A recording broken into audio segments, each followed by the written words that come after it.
Não há dúvidas de que o político mais prejudicado nessas eleições de domingo foi o Bolsonaro. Por quê? Porque ele é candidato à reeleição em 2020 e seus candidatos a prefeito, que foram poucos, inclusive, perderam feio. Seu filho, por exemplo, o Carluxo, o 03, o Carlos Bolsonaro, foi reeleito vereador pela cidade do Rio de Janeiro, mas com 35 mil votos a menos. E mesmo assim não tirou o primeiro lugar, ficou no segundo e perdeu justamente para o PSOL, que é o partido, o maior inimigo político do Bolsonaro depois do PT. Agora também tem outra coisa, a mídia e principalmente aí os comentaristas televisivos estão querendo confundir as coisas, dizendo que o Lula, o Ciro Gomes, também foram prejudicados porque seus candidatos não ganharam as eleições, ou ganharam em poucas cidades. Agora a gente pergunta, e esse pessoal aí do Centrão que ganhou as eleições? Pessoal do DEM, pessoal do PSDB, pessoal do PP, do PSD. Eu pergunto só uma coisa. O ACM Neto, por exemplo, tem condições de ser candidato a presidente da República? Tem também condições de ser candidato ao governo da Bahia, onde ele ganhou e bem as eleições de Salvador? A mesma pergunta vai para o Kassab, o chefe do PSD, que fez também grandes prefeitos.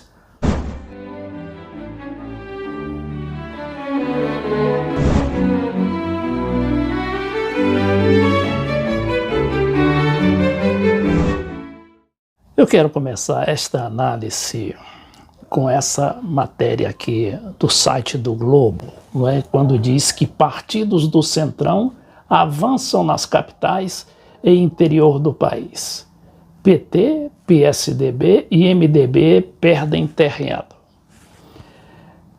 PP, PSD e republicanos, legendas de apoio ao presidente Bolsonaro no Congresso, foram as que mais cresceram com maior fundo partidário. PSL fracassa. Bom, isso não deixa de ser uma verdade, porque o grande vitorioso, eleitoralmente falando, ou municipalmente falando, é o Centrão. E o Centrão é justamente constituído desses partidos que não tem cor partidária, não tem cor política, não tem plataforma, não tem programa, só tem mesmo políticos interessados em fatias de poder, principalmente fatias de poder municipal e estadual. Quando se afunila para a eleição federal, a eleição nacional, eles praticamente somem do mapa. Então a gente pega novamente aqui o DEM, além do ACM Neto. O Rodrigo Maia tem condições de ser candidato a presidente da República? Ele não conseguiu ser nem candidato a prefeito do Rio de Janeiro. O Gilberto Kassab, que é o chefe do PSD, tem ele condições de se candidatar, pelo menos, a presidente? E aí a gente chega também no Moro, no Sérgio Moro, que, aliás, a imprensa parece que não focou muito nele, O Moro foi o grande desaparecido dessa eleição. E o Luciano Huck, O Luciano Huck tem condições, Tem capilaridade, eu já não falo nem em falta de proposta ou falta de programa de plataforma. Eu falo, na sua posição ali favorável por ser um funcionário da Globo, E que seria o quê? A grande vitória da Globo. O Luciano Huck ganhou alguma coisa? O Moro ganhou alguma coisa? Agora vamos ver o Lula e vamos ver o Ciro Gomes. Mas antes, eu gostaria de compartilhar com os amigos esse material aqui da Folha de São Paulo, quando diz que Câmara de São Paulo vê avanço da esquerda e eleição de aliada de Bolsonaro. No impulso do crescimento de Boulos, PSOL triplica a bancada, MBL também cresce na casa. A gente sabe que essa eleição municipal, sobretudo em São Paulo, onde está lá concentrado o grande poder econômico, né, o grande poder midiático também, ali, por causa disso, a Câmara Municipal foi tradicionalmente um reduto da direita, não é? Essa direita mesmo, civilizada, e não a direita maluca do Bolsonaro, que ali parece que foi só um vendaval que passou rápido e não tende a retornar.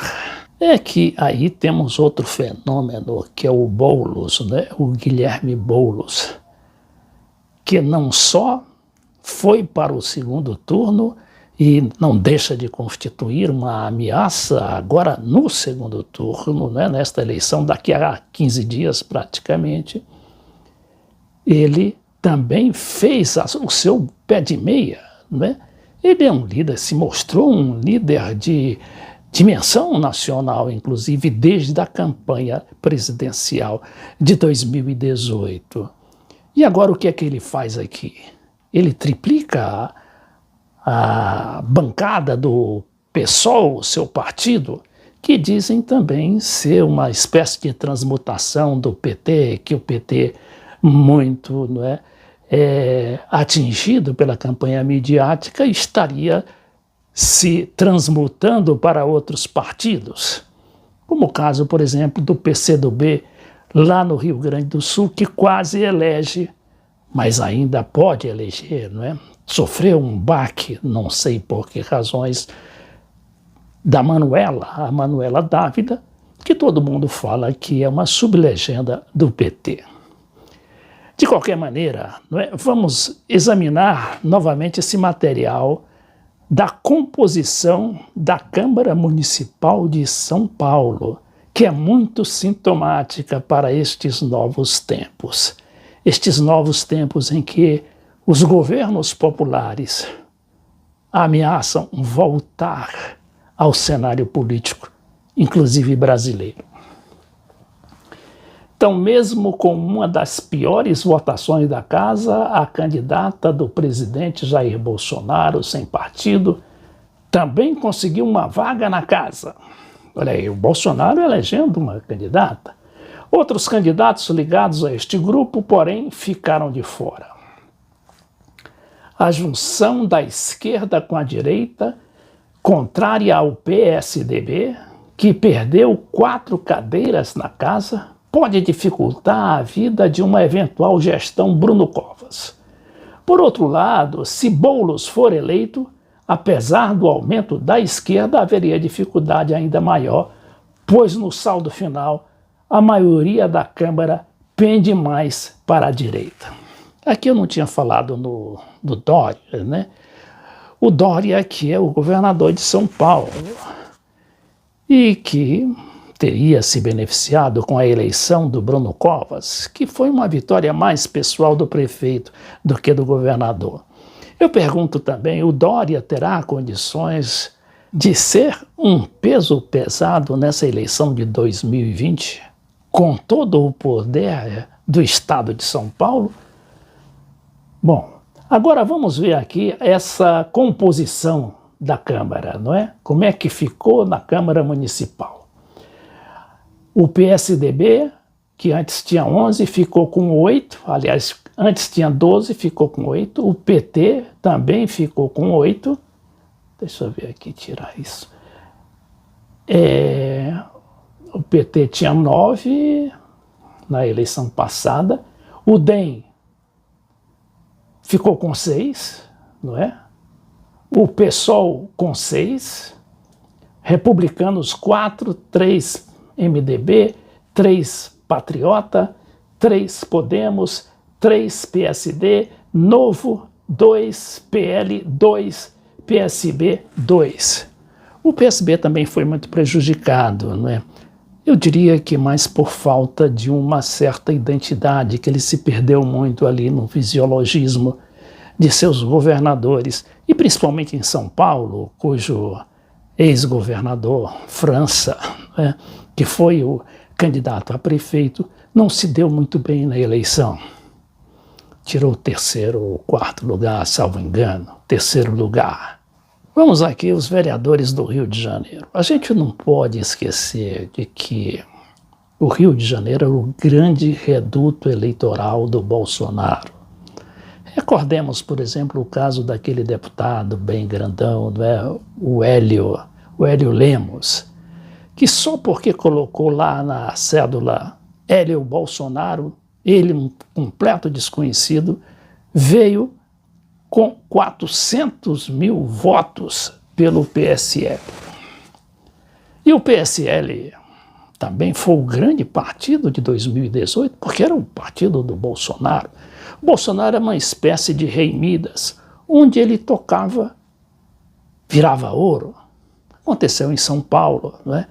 Elegeu Dória, elegeu o governador do Rio Grande do Sul com a maior facilidade, ali do Paraná, de Santa Catarina e muitos outros estados. E aqui, o que é que temos aí? Quem são os vereadores eleitos no Rio? PSOL, Republicanos, que é o partido do prefeito, não é? Atual prefeito e candidato à reeleição, que ficou em segundo lugar para o segundo turno. É o Crivella. E o DEM, né, que é o partido aí do Rodrigo Maia, do ACM Neto, o DEM garantiram mais cadeiras, 7 por partido. Então diz que a Câmara de Vereadores do Rio terá um perfil diferente a partir de 2021.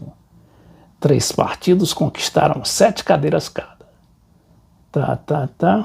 Entre as novidades nas bancadas estão Mônica Benício, PSOL, viúva da vereadora Marielle Franco, o ex-PM blogueiro Gabriel Monteiro, PSD, e o ex-deputado federal Chico Alencar, PSOL, que volta às origens. Ele já foi vereador nos anos de 1990. A ex-deputada Laura Carneiro, do DEM, também volta, né?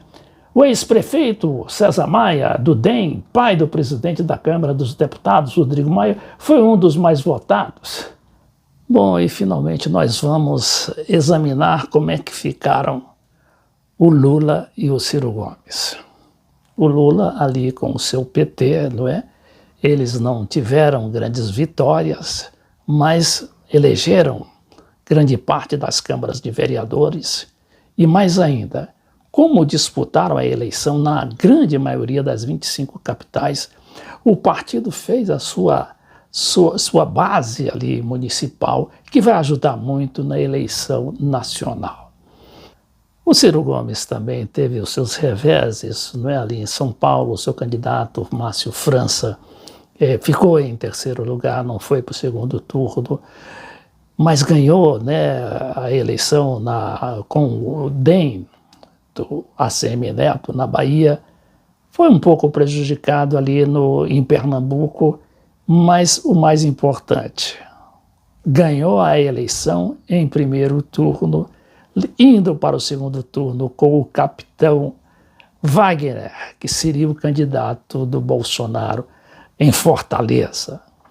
E ali o Ciro, que aos poucos também está se aproximando do Lula para juntos partirem para a eleição nacional presidencial de 2020.